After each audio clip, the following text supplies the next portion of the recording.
when we look at whether it's the COVID assault, whether we look at this LGBTIQA transgender insanity, whether we look at this wokeism around Australia Day, what I see happening, there is this agenda always being pushed upon us to try and divide us, to try and make us negative about who we are.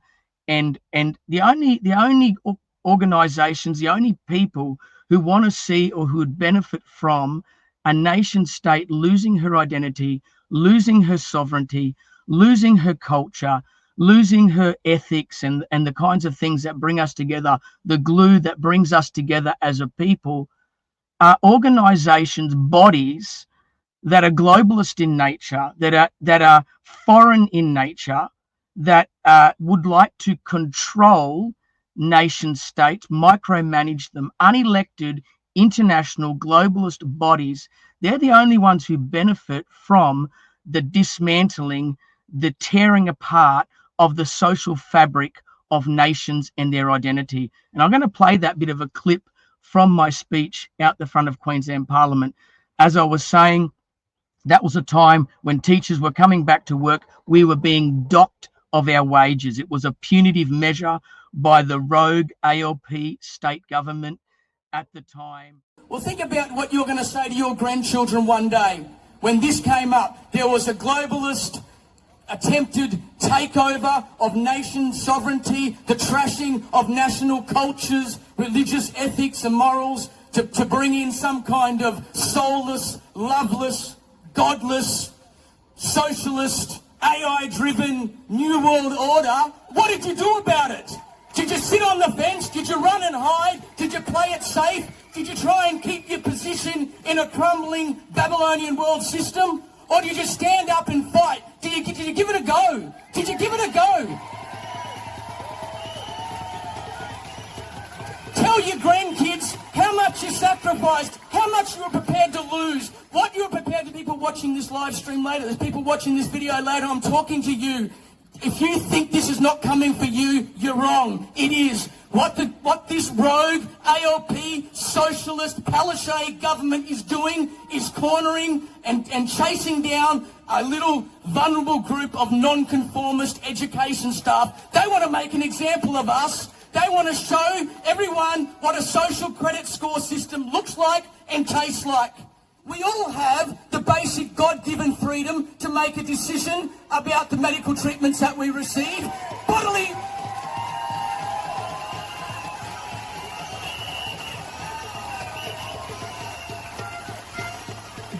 autonomy is our birthright. You can't have it, you can't take it, you can't plunder it, you can't coerce us, you can't incentivize us. We're not going to do what goes against our own conscience. That's our God-given right. That's our birthright. It's not for sale.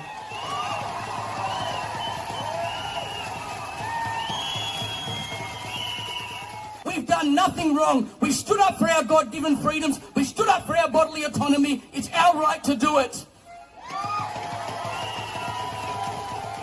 You know, hold your head high. Your conscience is intact. Your bodily integrity is intact. And in fact,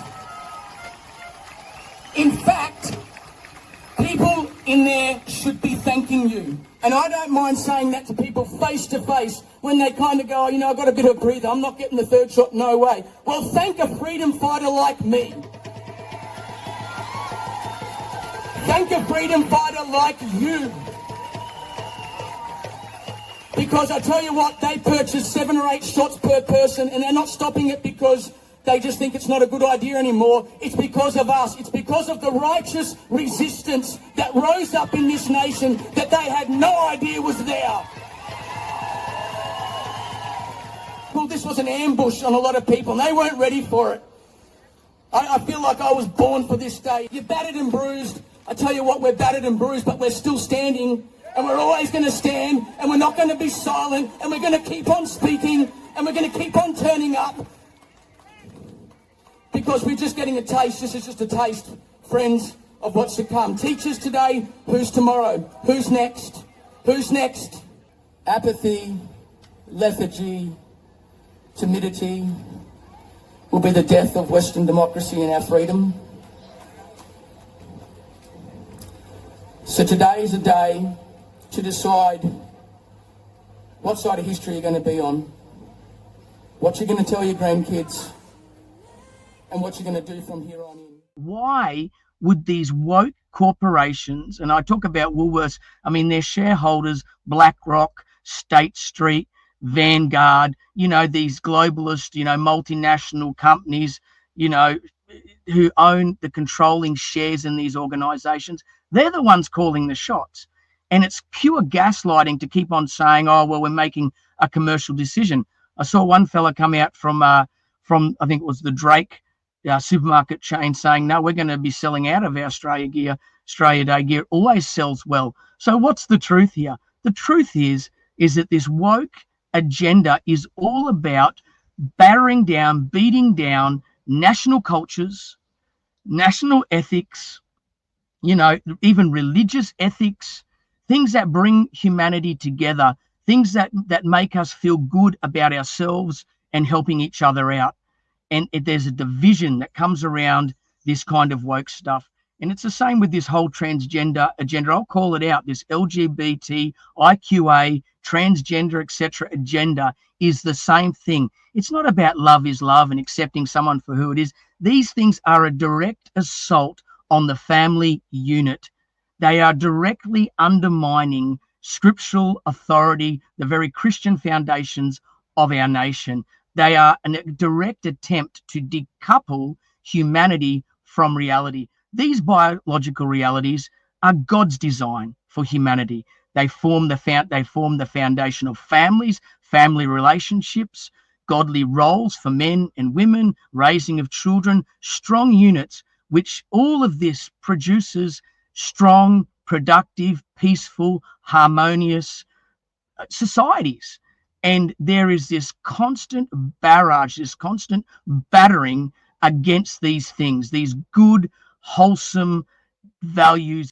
I'll tell you what's going on. We have foreign influences. We have globalist influences who despise nation sovereignty, national identity, national cultures, Christian values, religious ethics, the family unit, the individual liberties, and God himself. They despise this because they have a vision and an agenda for the global populations, a micromanagement of them, a management of their freedoms, a management of even our population size, and nation states that are united and strong and come together around our history and our culture are a complete contrast and really a fly in the ointment to what they want to do.